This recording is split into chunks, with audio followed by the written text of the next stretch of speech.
para sa mga anak. Hindi lisensya ang edad mo para sagutin mo ng pabalang ang magulang mo. Hindi yung trabaho mo o ang pera mo ang magbibigay sa iyo ng karapatan para hindi mo na irespeto ang magulang mo. Pwede ba? Pwede bang pakitandaan ito na kahit saan ka man dalhin ng tadhana, anuman ang marating mo sa buhay mo, pero sana pagdating sa magulang mo, manatili kang mapagkumbaba.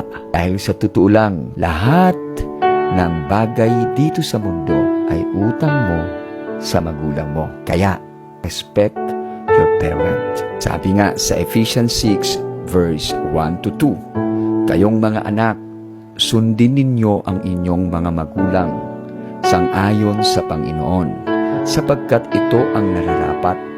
Igalang mo ang iyong ama at ina, ito ang unang utos na may pangako.